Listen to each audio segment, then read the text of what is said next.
I had the pleasure of watching Mean Girls, the musical, over the weekend, and I definitely have some thoughts. First, I want to get into casting. I want to talk about what was great and what was okay and what was just downright awful. First, let's get into the positives. The actor that played Damien was incredible. Funny, he delivered his lines correctly. I do feel like he was one of the stronger voices. He had a stronger voice than most of the plastics, which was surprising to me. In this film, I don't know if it was that way in the Broadway film. I did watch a few songs and it seemed like Damien was okay on Broadway. So the fact that in this movie it seemed like he had a big impact. I just loved every scene that he was in was funny. In my personal opinion, he carried the comedic relief in this film a lot. I want to move on to Janice. Janice was casted amazing. It was by the actress who did play Moana, so the singing was great. One of the strongest voices, if not the strongest voice of the movie. She's at least top 2. I want to talk about Renee Rapp, of course, who played Regina George. I think that she was an amazing voice, an amazing actress for the role, and I don't have any problem with her being casted at all, and I think they made the right choice. I do want to get into in a little bit why a lot of people did not agree with her being Regina, and I want to talk about the isms of that really quick that I normally don't talk about on my channel, but it will be short and sweet for the people who don't want to talk about that. Moving on to the choices for casting. I think that Gretchen Wieners was casted great. Her delivery was amazing, and I think she was on Broadway once before because I recognize her face. So I don't think she was awful. It was just okay. Is that it? That can't be it. Worst casting. This was the most atrocious characterization I've seen of Karen in a long time. She should have not been casted for this, especially since I've seen her in other things and it's never been acted this way. I don't know if it's the script, but I went back for this character specifically and watched all of Karen's scenes, specifically the Karen on Broadway's rendition of the song Sexy. If I could change the world, I'd make it Halloween. Every single day. And also have world peace. Maybe world peace should be first. I don't understand why movies cast people who cannot sing, especially if the movie is for a musical. I'm not understanding this. They did this also for Beauty and the Beast when they casted Emma Watson to play Belle and it was auto-tune all over the place. Acting is extremely important, but if it's a musical, I'm sorry, you need to cast people who know how to sing or at least remove the song. They should have not did certain things if they knew that that's how it was going to turn out. I also feel like Karen was dumbed down more than she was. It was giving the Patrick Star effect. If you don't know the Patrick Star effect, in season 1 through maybe season 3 of SpongeBob SquarePants, Patrick Star is an idiot, but he's not so dumb you're wondering how he puts on his pants in the morning. And I feel like that's what they did to Karen. In the original film, while Karen oftentimes was just saying things that didn't make sense or she said them out of place, if you really sit down and think about the context of when she said things, they made sense. For example, when Caddy first walks in and meets the plastics, Karen turns around and asks her, "If you're from Africa, why are you white?" If you really think about it, if we're young kids and this white blonde girl with red hair comes out and says, "Y'all, I'm from Africa, I'm homeschooled, I just came here," a lot of people are going to think, when they're young, of course, and maybe ignorant, they're going to think, if you're from Africa, why are you white? It made sense. I feel like certain things that Karen said in certain moments make sense. Another example of the original Karen Smith is when Regina is in her room crying about Aaron Samuels breaking up with her, and she says, "Don't be sad, let's go to Taco Bell." You know, if you think about it, a lot of girls, I know a lot of girls when, they're going through breakups, their friend is going to be like, "Girl, screw him. We're going to Taco Bell. We're going to McDonald's. We're going to cry. We're going to eat ice cream." Of course, Regina turns this around like Karen is stupid, when in reality, Karen was trying to say, cheer up, like, who cares about Aaron Samuels? Let's go eat Taco Bell. That's what Karen actually meant. In this film, with this new Karen, I was genuinely thinking how she was even able to operate her phone, which they made a dig at during the movie, when she keeps dropping her phone and not understanding how to even use it correctly, which is insane to me. The original Karen was not that stupid, at least in my opinion, and that's the way I see it, of course. Moving on to Aaron Samuels. Christopher, who played Aaron Samuels in the musical, I just think that Aaron's character was so sidelined, it was horrible. In the original film, I can say Damien and Aaron Samuels are maybe on the same wavelength, with, of course, Damien having more lines because of the whole Sabotage Regina storyline. But, in in terms of importance, they're about equal. If anything, I would say Aaron is a little bit more important to Caddy's storyline, or the storyline in general. In this musical, if you removed Aaron Samuels, I think it would have went exactly the way it was supposed to go, which is really saying something. And the fact that he didn't sing any songs, I never looked up if Aaron Samuels on Broadway sang any songs. I'm guessing he did. Could be wrong, but I'm guessing he did. I'm not understanding how he got away with not singing, and I think because he didn't sing, it pushed him even further into basically a background character. In this movie, Aaron Samuels was a background character. If he was not there, it would have really made any difference at all. I think that the acting for it was bad. I think there was times where he was just smiling and it was creepy. Like, that's how I feel. And then I went up and looked at the actor's acting credits, and he's only been in 3 things. And his breakout role was A Summer I Turned Pretty, which is basically a teen angst coming of age show where a girl can't choose between 2 brothers. So of course, the acting being cringy or maybe not being up to par makes sense in that film. But in this film, you actually had to, give us a little something, which I feel like I got nothing of the sort from this rendition of Aaron Samuels. Costuming.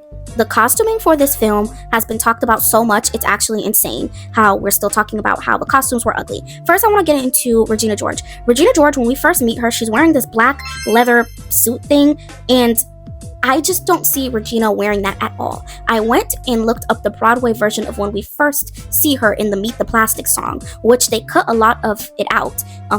In the film, only Regina is introduced in a song called Meet the Plastics, but on Broadway, all the Plastics have singing lines. I don't know why it's written that way, I'm not too sure. In the Broadway filming of it, Regina is wearing cute clothes that a modern Regina would wear. In this movie, she's wearing this ugly leather jacket with leather pants matching. I'm not understanding that. I don't understand what the casting was thinking. Karen Smith is wearing orange. I don't know. And then we have Gretchen Wieners wearing something I don't think Gretchen Wieners would wear, with a mismatched purple purse. I don't know what the costuming was thinking. I don't know. I don't have any words for when we first meet Regina. If you compare it to when we first meet the original Plastics and what they were wearing, it's actually a travesty. I see what the vision was, especially with Gretchen. I feel like that was the closest. They were trying really hard, but I'm sorry. Like, I don't think even the hair that they did for Gretchen was awful. I don't even know what that is. It's atrocious. That's all I'm going to say on that. I feel like the person who had the best outfits that stayed true to the character the most was probably Karen, which is saying something. Moving on to Caddy's outfits. If you look at Caddy or Katie, she, of course, throughout the film, gets a huge makeover. Like, from when she first meets the Plastic, she's wearing this flannel shirt, which they kept true to. But then as she moves on past that second day when she borrows the pink shirt from Damien, by the 3rd, 4th day, she has completely different new outfits that fit with her style, that fit in with the Plastic style. It's like a completely different girl when you look at her new outfits. This new Caddy, we kept seeing days past, and she was wearing the most ugliest things I had ever seen. I was like, what is going on? I could say there's only 2 outfits that made sense for Caddy. It was horrible. The outfits were bad for all the Plastics, and it was bad for Katie. For Janice and Damien, I feel like because there wasn't such an emphasis on their outfits in the original, what they wore ended up being fine. Like, when I looked at it, I was like, oh, okay, this is cute. Like, this is all right. Like, I didn't see much of a difference or anything that was too bad, in my personal opinion. The singing. The person who plays Caddy, I don't know what it was. I just had a problem with the fact that they casted such a powerhouse to play Regina George, which is fine, and they casted someone with such a weak voice to play Caddy. I don't know if that's on purpose because of personality types, because if you think about it, in the original film, Caddy was weak. She was easily manipulated and then became a manipulator after. I don't know if that's the reason why they did it. Janice had a stronger voice than her. Damien had a stronger voice than her. Gretchen Wieners had a stronger voice than the person who played Caddy, which is horrible, again, in my personal opinion, because if you think of the movie Mean Girls, which I feel like a lot of people are missing, in the original film, the way that they market this movie is that this is Caddy's storyline. This is Caddy's story. In modern times, they're making Mean Girls be Regina's story. And sometimes, often, which I think happened a lot even in this film, even though Caddy sang the most, it felt like it was the Regina George show. Like, this was Regina George's movie. And even though she's a very big antagonist, me personally, I love the fact that in the original film, I connected with Caddy. I understood her. Even when she was sad, later on into the film, when she realized, hell, I was becoming plastic. In this new film, I didn't feel that. I didn't get upset when Janice threw the little art show thing. I didn't feel anything, really. I want to talk about my favorite songs since we're on the singing topic. Apex Predator was amazing. And of course, it's by the people who really sing. The actor who played Damien and the actress who ended up playing Janice. I just loved the song so much. I thought it was great. I love the notes. I love the fact that when she kept singing and was belting out that note, the actor who played Damien was just like, Apex Predator. I want to talk a little bit more on the focus on Regina George in this film. Even though I kind of touched on it earlier, I want to dive in a little bit deeper and move on. Even with the poster, if you look at the poster and compare it to the old poster that came out before, look at the promotional posters, they promote this movie as if it is Regina George's movie. And to me, like, I don't know how Tina Fey let this happen, in my personal opinion, because that's not how you wrote it. I understand, pop culture has changed a lot, and it's changed how people see things. That's fair, that's fine. But because you wrote it, what I would say is, no, I'm sorry. I love Regina. I love her character. I wrote her. But this is Caddy's story. Sorry. I don't know what to tell you. It's Caddy's story. I don't feel like Tina Fey stayed true to that. That's my, again, personal opinion. I could be wrong. That's just how I feel. A good comparison to this is Avatar: The Last Airbender. Zuko has become very popular. I would dare say for a couple years, the character Zuko was more popular than the Avatar because of the whole I was a good guy, redemption, whatever case. I would hate if the writers all of a sudden started treating the Avatar as a secondary story for a movie or a show that's created for him. I just don't see the appeal in that. I don't see that working out well. I feel like you're losing your voice and you're trying to do crowd control when you do that. Would it be better, of course, if you're focusing on Regina George because people love her so much, they love her outfits, they love her attitude, whatever the case may be, of course, but stay true to what made the story what it is. And I feel like that's what this movie was missing. They were missing that connection with Caddy and how Caddy was the main character, or Katie, as you could see it, saying her name wrong. Katie was the main character. It was her film. It was about her. And I feel like in this new film, the reason why we don't even connect with Katie all the way is because they're so busy developing 30 other things at once in such fast-paced ways as well. That's another thing I have an issue with.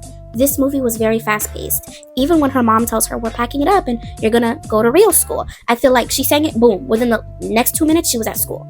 All those tiny details made Mean Girls a multi-million movie and made it a classic. People shouldn't skip out on those tiny details just because you think it doesn't matter. It does. I think, again, this movie was trying to do 2 hours worth of film in 30 minutes. I think that some of the singing scenes were bad. Regina George, again, Renee Rapp, had the best singing this entire film.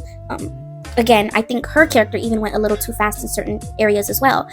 Overall, Broadway is like that, so I understand. Like, I'm not over here being stupid, like, some of it wasn't on purpose. I do realize that some of it is on purpose because on Broadway, things move at a drop of a hat. It's not like you sit there for 2-3 hours developing on tiny details like you do in regular films. But if you know that you're turning a Broadway show into a movie, I do feel like Tina Fey should have filled in some of those blanks, because while people on TikTok are saying this was great in the box office, of course, because this movie is a remake of a classic, people are going to spend money. People love Mean Girls. People love the aspect of it. People just love a classic film, and I feel like we're in the era of remakes, so of course it's going to make money, but it didn't make money on its own merit. It made money off the back of it being a remake.